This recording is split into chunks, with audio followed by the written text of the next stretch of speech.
Right, welcome back to another live feed. Let's get into it, man. Public Enemy, the fourth greatest group of all time. No doubt about it. You talk about greatest groups. Public Enemy's definitely on that path beyond greatest groups of all time. They definitely was game changers. They took social commentary to the next level with Chuck D, obviously Flavor Flav, Progressive Griff, EJ Lord, Terminator X, X1Ws. They're just different, man. I come from Long Island and politically charged lyrics and the criticism of the media.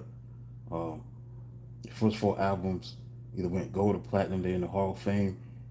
That took place in 2013. Yo Bum Rush the Show. That was prelude to what would come out in 1988. Obviously, Public Enemy number one. You're gonna get yours. My Uzi Weighs a Ton.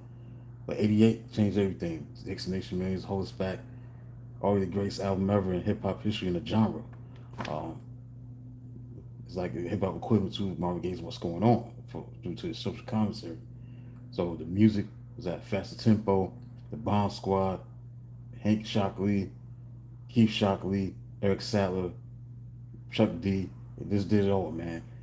Rebel Without a Pause, Bring the Noise, Now the Living Bassheads, Black Steel and Our Chaos, Don't Believe the Hype. Just everything that they did was just turned to gold. Platinum record. Then Fear of a Black Planet came out in 1990. That was a great album. Addressing the empowerment in the black community, black nationalism. That's where the music was at that time. Positivity, not nonsense. Um, the concept behind this title came from a lady named Dr. Frances Cress Welsing with the theory of color confrontation and racism. And the album cover was Chuck D's concept of two planets, the black planet and Earth eclipsing. Brothers gonna work it out. Welcome to the Terror Dome. 911 is a joke. Can't do nothing for your man and fight the power. That went platinum. So they brought that consciousness, man, to the table along with X Clan and Pro X teachers and Parrish and Black Rand Nubian. So they were very original in what they were doing, revolutionaries of hip hop music, bringing that consciousness, that cultural, social, political consciousness to the table. And self-explanatory. If you know how great this group was, there's no debate. This is a top 5 group of all time, man. This is one of the great groups ever. Thanks for hitting the like button. Thanks for hitting it. Make sure you subscribe to the channel.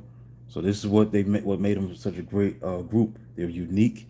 They're different. They use their rapping, their music to be a powerful vehicle for social justice, and the voice of Chuck D and the energetic hype of Flavor Flav and Bomb Squad's revolutionary, chaotic production, very influential. They were different because before Public Enemy, hip hop beats were totally sparse. The production team, the Bomb Squad, changed the game by creating dense, aggressive, highly layered soundscapes using dozens of samples, sirens, and avant-garde noise. So their chaotic, revolutionary sound defined late '80s and early '90s hip hop. Also, the social political stance on things. They, brought the black scene in. Often called the black scene in. The group brought, political ideology off Afrocentrism, systematic racism. Like certain anthems like "Don't Believe the Hype" and "Fight the Power" from "Do the Right Thing," soundtrack from Spike Lee. This the albums that they made, man, made them one of the greatest ever, top 5 greatest groups ever. Thanks for hitting the like button again. Appreciate that. Make sure you subscribe to the channel. That helps the channel. Much love if you do that. So that's it, man. That's it for today.